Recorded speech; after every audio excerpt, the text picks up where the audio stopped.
Hi guys, this is an update on Jackson and his IEPs and his autism and his ADHD and everything. So, we transferred him to a brand new school. We had a couple of incidences, just to quickly recap, we had a couple of incidences last year. One, he was completely terrified of a kindergarten teacher. He was in TK last year. He was completely terrified of a kindergarten teacher he didn't even have for whatever reason. And another incident that happened is a teacher put her hands on him hard enough to leave a mark afterwards. So normally it takes a while. I put on the request form that I wanted him to be transferred because I didn't think that he was safe at that school for those instances, and next day I got a call. So I was very pleased with that. And it is a slightly better school. It has like higher scores. So he has started this year in kindergarten. He still has his full day one-on-one aid. He is doing phenomenally.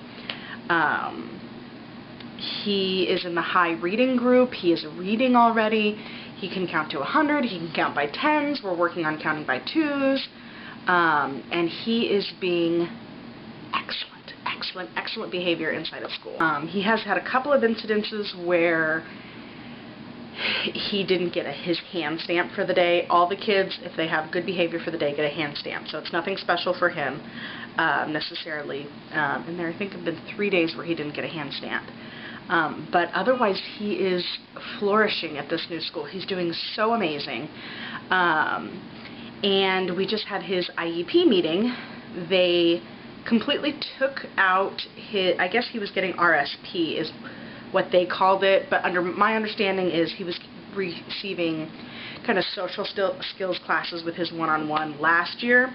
Well, it carried over into this year, and the teacher that he has now has a master's in special education, and she used to be a special education teacher, so she is on it. Like, she gets it.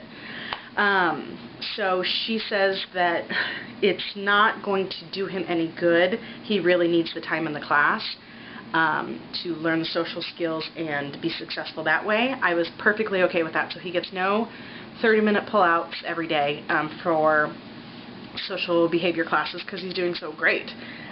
He did get his one-on-one extended until next year, which is huge because this year is a half day, it is fun, it's arts and crafts, it's all this, you know, you do have 4 centers, I think they're 15 minutes each. Well, next year it's basically all table work, so it's going to be really difficult for him to go from a half day to a full day and go from having a lot of cutesy fun to a lot of table work. I'm sure they're going to still have cutesy fun and stuff, but that is going to be, I think, a difficult transition for him. Obviously, I hope not, but I'm so grateful that just in case it is, he has his aid until this time next year, and then we can always extend it if we need to. He doesn't have any other services. He doesn't have speech. He doesn't have OT. He doesn't need any of the extras, like the noise-blocking headphones. He doesn't need any of that. He is doing so well in this class, so well. And I think a large part of it is this teacher has experience with children with autism, children with ADHD, and like I said, last year his teacher was phenomenal, but I just don't think that she had the training, and she said she didn't have the training, and she didn't have the help. This year, his teacher has the teacher, Jackson's one-on-one, and then 2 other, I don't know if they're parent volunteers, I don't know exactly, but it's basically 4 teachers for the class. So she has help. She's the main teacher, but then these other adults help. So that really helps. The teacher last year had no help except for Jackson's one-on-one when he got awarded that. So you know that he got diagnosed with ADHD over the summer. So far he is not needing any medication. I'd like to keep it that way if possible. If he needs it down the road, I'm totally okay with that, but I'd like to try it without it just in case. But he's doing so great at this new school. I'm so grateful that we changed over. This really seems to be a really good fit for him. And that is Jackson's update as of now. If you have any questions, comments, go ahead and leave them down below, and I'll talk to you in the next video. Bye.